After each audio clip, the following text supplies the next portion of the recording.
Welcome. My name is Lydia Regal, and I am the Emerge Call Coordinator for Dart Gallery. And we have our esteemed juror here today, Mary Voelz Chandler. The juror's statement. I think I wrote this several months ago, but it's not too old. When I read the description of Emerge crafted by Dart, I thought about the beginning of the year.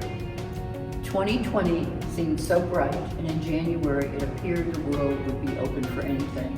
But then, no. Trips were canceled. The events in my calendar were scratched out. My calendar looks like a mess.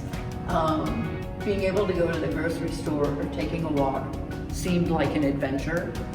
It was not the year I expected or wanted, as many experienced anxiety and lethargy, but then bursts of happiness. In the invitation from Dart to artists to submit works, this sentence struck me. How have you emerged from the events of 2020? I totally understand that. When things opened up a bit, we were able to visit museums and galleries, but now we're closing up a little more.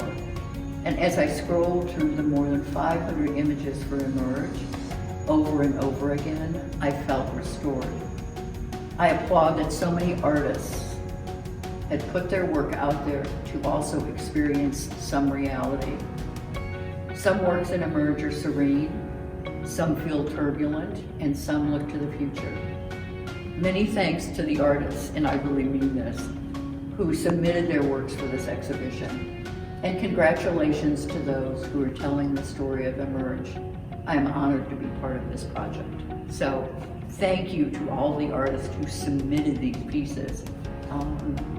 It's just, the kind of thing that a lot of love there. So thank you.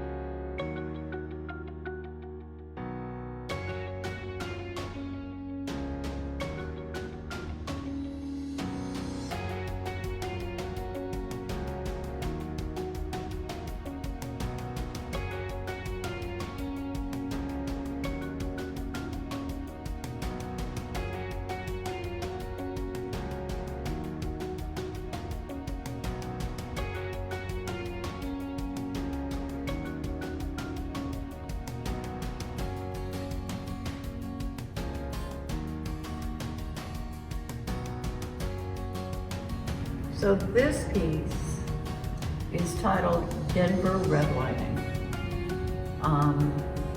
The artist is Alexis McDowell, who resides in Littleton.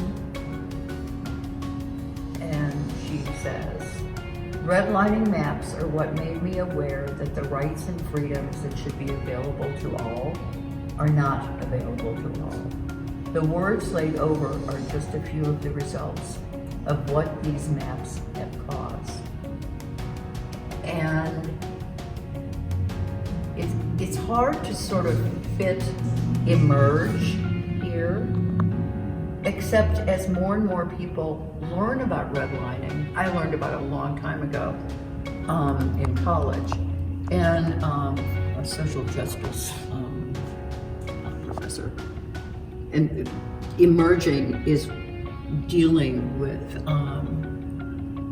people who need to learn more about this. So I really appreciated what this artist did, especially with the layers. The Denver residential security map. So anyway, it just hit me when I saw it.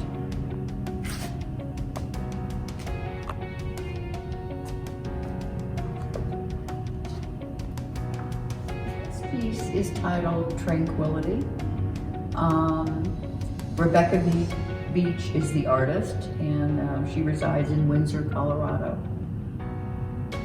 And And she wrote, oddly enough, during the quarantine, after stressing about whether I was going to die or not, I think, didn't we all go through this? I reached a place of inner calm. There were no planes in the sky and no traffic outside. The outdoors was quiet and seemed more beautiful than ever.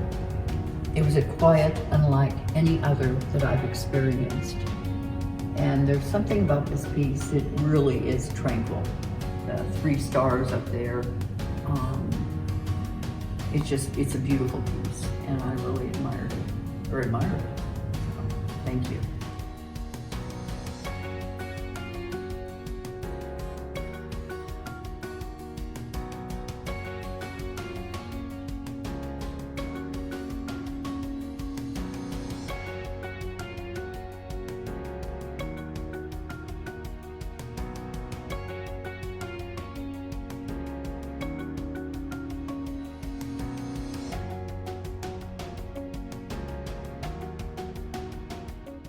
This little area that I'm standing in, it focuses on people, including swimmers,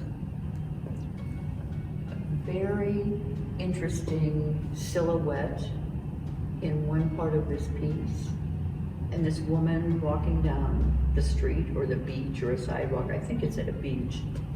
And this piece really is amazing.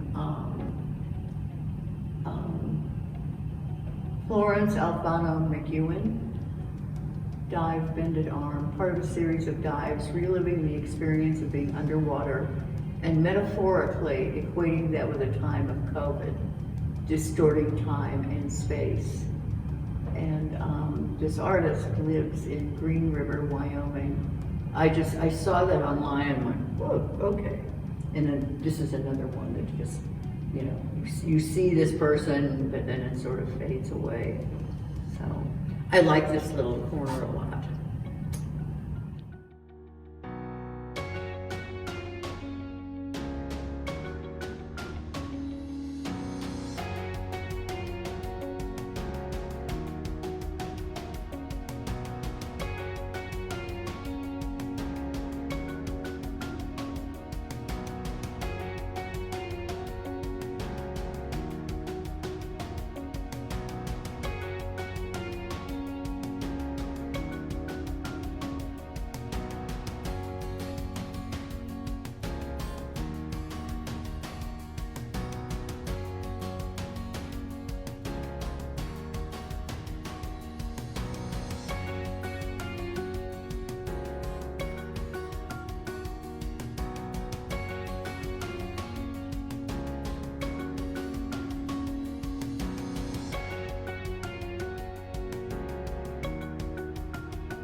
These 2 paintings in oil were created by Betsy Cole in Boulder, Colorado.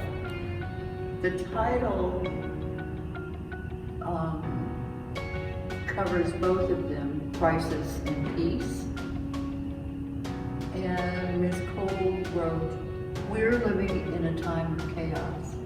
A time that lacks empathy and tolerance for those suffering, for those unlike ourselves, for families struggling, for those fleeing violence and oppression. The health of humans and the planet is in danger. Lies darken the truth. In order to find peace, we are being asked to go inward.